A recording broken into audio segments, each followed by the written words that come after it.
with a big security apparatus in Pahalgam when the Pahalgam attack happened. The point is, this is exactly the BJP's mentality, which is anti-Maharashtra. But let me tell you this, we have asked everyone not to react to such crazy minds, such dirty minds, because they want to create fear and instability in Maharashtra. These are the same people who want to create division in Maharashtra.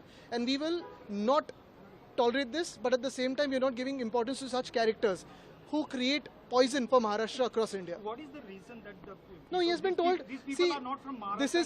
this is BJP's basic rule, divide and rule. This is BJP's playbook. And they are trying to create fights in Maharashtra between Marathis and non-Marathis by trying to add to such situations. This is politics. This is pure politics, and please ignore such characters because these characters are shameless. They only want to have fights in India and start off with their politics. That's it. आदमी है जो भाजपा का सांसद है, वो भाजपा की मानसिकता है. उत्तर भारत ऐसा नहीं है. महाराष्ट्र में बहुत सारे उत्तर भारतीय, दक्षिण भारतीय, सारे पूरे देश से लोग आते हैं, सपना लेके आते हैं. भाजपा का ये प्लेबुक है, तोड़ो फोड़ो राज करो. अगर आप देखें तो हमारी जो लड़ाई थी वो सरकार के खिलाफ थी, किसी भाषा के खिलाफ नहीं थी. हमारी जो लड़ाई थी वो शक्ति के खिलाफ थी, किसी भाषा के खिलाफ नहीं थी.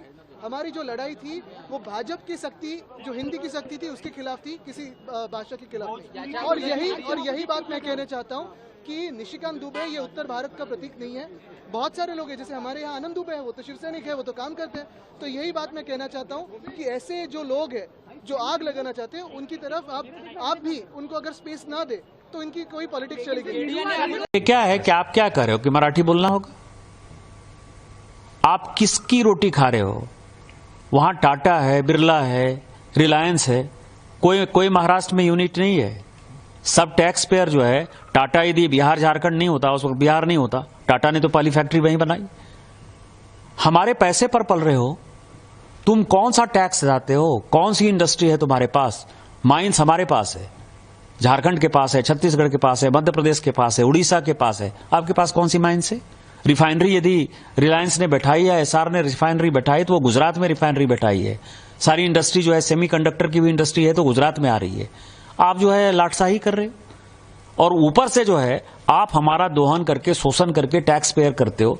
और यदि आप में ज्यादा हिम्मत है तो आप हिंदी भाषी को मारते हो तो उर्दू भाषी को भी मारो, तमिलियन को भी मारो, आप जो है तेलुगु वाले को भी मारो. आप जो इस तरह की घटिया हरकत कर रहे हो, और मैंने हमेशा कहा है कि जब अपने घर में हो, महाराष्ट्र में हो, यदि बहुत बड़े बॉस हो तो चलो बिहार, चलो उत्तर प्रदेश, चलो तमिलनाडु, तुमको पटक पटक के मारेंगे. ये अनार्की जो है नहीं चलेगी. हम मराठी का सम्मान करते हैं. मराठी एक आदरणीय भाषा है, और हम छत्रपति साहू जी महाराज, छत्रपति शिवाजी महाराज, पेशवा, सबका जो है तात्या टोपे से लेके सभी का हम सम्मान करते हैं. उन सबों ने, तिलक हो चाहे लाजपत राय हो, सभी ने जो है आजादी के आंदोलन में, गोपाल कृष्ण गोखले हो, सबसे बड़ा योगदान दिया है. हम तो सभी मराठी स्वतंत्रता सेनानियों का सम्मान करते हैं. महाराष्ट्र के स्वतंत्रता में, हमारी भारत की स्वतंत्रता में बहुत बड़ा योगदान है. लेकिन आज जो वोट बैंक की पॉलिटिक्स, बीएमसी का चुनाव होने वाला है, और ये उद्धव ठाकरे और राज ठाकरे जो कर रहा है, इससे घटिया कोई काम नहीं हो सकता है, और हम इसका प्रतिकार करते हैं. और यदि उनमें हिम्मत है, जो मैंने आपको कहा है, यदि उनमें हिम्मत है तो बगल में जो है माहिम इलाके में चले जाएं, और माहिम की दरगाह के सामने जो है किसी हिंदी भाषी और उर्दू भाषी को पीट कर दिखा दें, तो मैं मानूंगा कि वो सचमुच जो है बाला साहब ठाकरे जी के जो है वारिस हैं, और बाला साहब ठाकरे जी के सिद्धांतों पर चल रहे हैं.